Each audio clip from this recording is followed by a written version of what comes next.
ಯಾವುದಾದ್ರೂ ವಿಚಾರದಲ್ಲಿ ಹೋಲಿಕೆ ಮಾಡಿ ಮಾತನಾಡಬೇಕಂದ್ರೆ ಒಂದೋ ನಮಗೆ ಆ ವಿಚಾರದ ಬಗ್ಗೆ ವಿಪರೀತವಾಗಿ ಜ್ಞಾನ ಇರಬೇಕು, ಇಲ್ಲಾಂದ್ರೆ ಹೋಲಿಕೆ ಮಾಡುವಂತಹ ಸಾಮರ್ಥ್ಯ ಆದರೂ ಇರಬೇಕು, ಇಲ್ಲಾಂದ್ರೆ ಅದು ಅಪಸವ್ಯಕ್ಕೆ ಕಾರಣ ಆಗ್ಬಿಡುತ್ತೆ.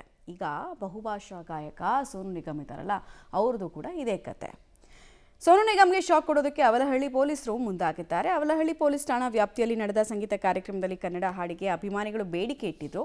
ಈ ವೇಳೆ ಕನ್ನಡವನ್ನ ಪಹಲ್ಗಾಮ್ ದಾಳಿಗೆ ಸೋನು ಹೋಲಿಸಿ ಎಡವಟ್ಟು ಮಾಡಿಕೊಂಡ್ರು.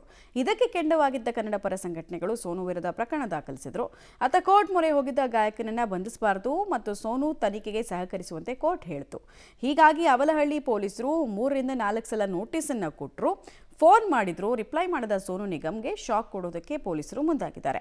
ಹೈಕೋರ್ಟ್ ಆದೇಶ ತೆರವು ಮಾಡಿಸೋದಕ್ಕೆ ಎಜಿಗೆ ಪತ್ರ ಬರೆಯೋದಕ್ಕೆ ಪೊಲೀಸರು ಮುಂದಾಗಿದ್ದಾರೆ. ಹೈಕೋರ್ಟ್ ಆದೇಶ ತೆರವು ಮಾಡಿಸೋದಕ್ಕೆ ಎಜಿಗೆ ಪತ್ರ ಬರೆದಾದ ನಂತರ ಈಗ ಮಧ್ಯಂತರ ಆದೇಶ ತೆರವು ಮಾಡುವಂತೆ ಮನವಿ ಕೂಡ ಮಾಡಿಕೊಂಡಿದ್ದಾರೆ.